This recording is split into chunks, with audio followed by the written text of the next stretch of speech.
Hi folks, and welcome back to Physics with Captain Rod. I'm making this video here to help you learn how to interpret what I call a velocity graph for a given object. So very similar to my last set of videos here, we're going to talk about this car, and we're going to talk about, if we wanted to study the motion of the car, the first thing we would do is define a set of coordinates here. You can put a coordinate system anywhere you want within a problem.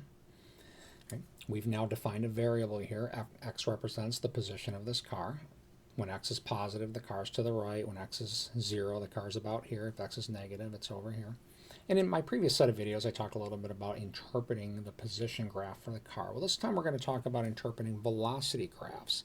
So velocity graphs, they don't tell you directly at first where the car is. They tell you what it's doing. They tell you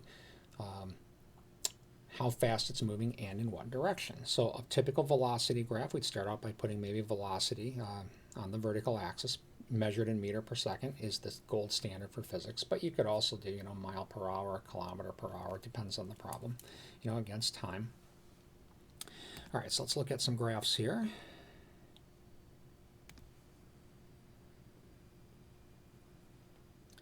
Which one did I want first here?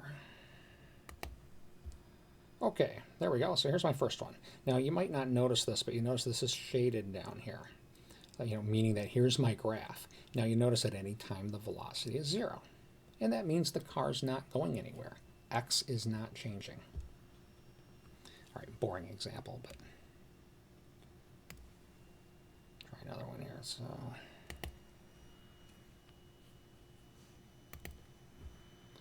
okay, here's another example. So now, right, at t equals 0, here we are on the graph. That position, let's see, 1, 2, 3, 4, 5. Now we are at 5, and those units are in meter per second. So what that's telling us is that at t equals 0, the car is moving at 5 meter per second, and it's positive 5, meaning that x is increasing, or the car is moving to the right. Now you notice maybe a couple seconds later, what is our velocity? Still 5 meter per second. We go all the way, no matter how far to the right I go on this, when I read my velocity off, the car's moving at 5 meter per second. So this graph is indicating that this car is moving to the right because our velocity is positive. And the rate at which it's moving is not changing. Probably enough on that one.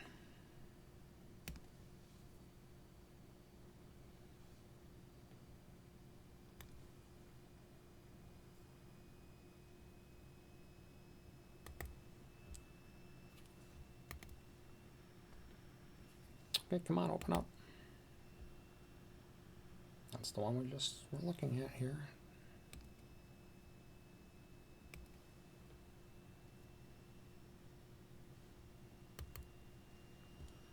Okay, here we go. Here's another example. Now, at t equals 0, we're here on the graph, and our velocity, let's see, we're down here at minus 1 meter per second. Now the minus sign, right, means that x is getting smaller. This car is moving left at, I think I said 1, but I meant 2 meter per second. Short time later, maybe 3 seconds, we're still moving at 2 meter per second. Again, to the left, because the actual numerical value here is some negative number. So this horizontal line is indicating that this car is moving to the left at 2 meter per second. And that 2 meter per second is not changing. And let me state that one more time. The rate at which this car is moving, which is 2 meters per second, is not changing. No matter which time I choose, I'm getting -2 out of this graph.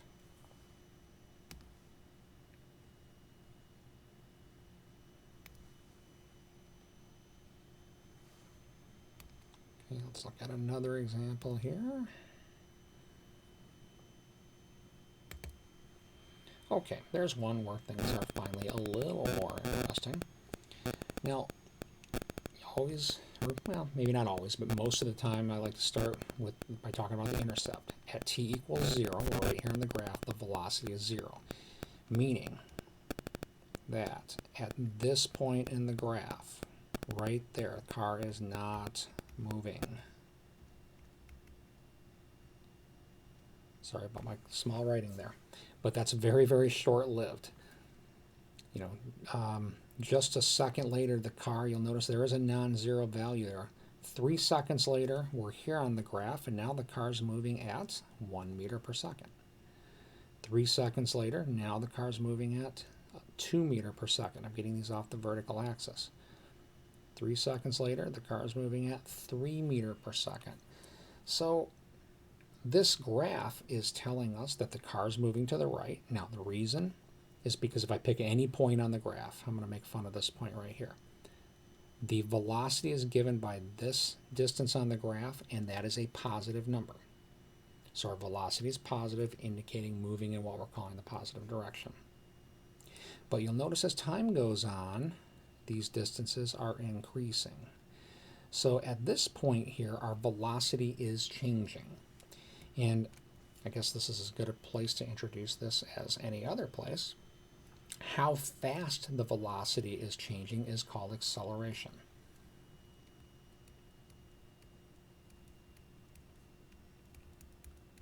And here's how I like to define it. Acceleration is defined as rate that velocity changes. How is it calculated? Well, it's a slope. It's equal to your change in velocity over change in time. On this picture here, if I pick any 2 points, let me choose like this point here and this one. The slope is given by rise over run, and let me color code that here. Do the rise in this pretty color here. That distance on the graph is the rise. Do this in yellow. That distance is the run. So again, this would be given by this distance. This would be given by this distance. And that numerical value, that slope, is called acceleration. Let's talk units. Your delta your change in V would be typically measured in meter per second, time in seconds. So the units of acceleration are meter per second, or you will lots of times see that written meter over second squared. Now, when your slope is positive, it means your velocity is increasing, and the kind of reverse of that, if your slope is negative, it would mean your velocity is decreasing. So the point of this video really wasn't the acceleration introduction. It was to talk about interpreting the velocity graph. So let me go through and highlight that. These velocities increasing are indicating that the car is moving faster and faster and faster. And also these velocities being positive are indicating that the car is moving to the right. So that's probably enough on this video. I'll make more videos specifically about velocity and acceleration and how they relate to these graphs. So I'm just going to call that, oh, wait a minute. I think I had another graph I wanted to chat about before we do this. Yeah. There's another one. So let's chat about this graph before I end this video here. So intercept at t equals 0, we're here. The car is moving at 1, 2, 3, 4, 5 meter per second. But you'll notice that, about 3 seconds later, we're here on the graph. Car's only moving at 4 meter per second now. So the car has slowed down. A few seconds later, it looks like we're at 3 meter per second. A few seconds later, now we're at 2 meter per second. So this car is moving at a slower and slower and slower rate. You'll also notice that if we were to calculate the acceleration, or the slope, which is delta V over delta T, we're going to get some negative number. And the reason? Well, I'm just going to use the endpoints. Here and here. And you notice we're going down 5 and over 1, 2, 3, 4, 5, 6, 7, 8, 9, 10, 11, 12, 13, 14, 15, about 16. So if I actually calculated the numerical value, it's minus 5 meter per second in about 16 seconds. And I like decimals for these things, if you humor me for a moment. So the acceleration of this car is about minus 0.3, and we're just going to round this, 1 meter per second, or meter per second squared. Again, the point of this video series really wasn't about calculating accelerations. It was about how to interpret these velocity graphs. So let me go back and highlight that. So the intercept here is 0, 5. So meaning that when we started timing this car, it was moving 5 meters per second to the right. And it's to the right because of the velocity is some positive number. And as time goes on, the car is moving slower and slower and slower. The indication of that on the graph is that these distances are getting smaller and smaller and smaller, meaning the velocity is getting smaller. And eventually we end up here, where the velocity is 0, and hence the car is at rest. So, and again, the point of these videos, we're just interpreting the velocity graphs. So I think I'm going to now seriously end this video right here. I hope that this has helped you with how to interpret a velocity graph. Have a great day.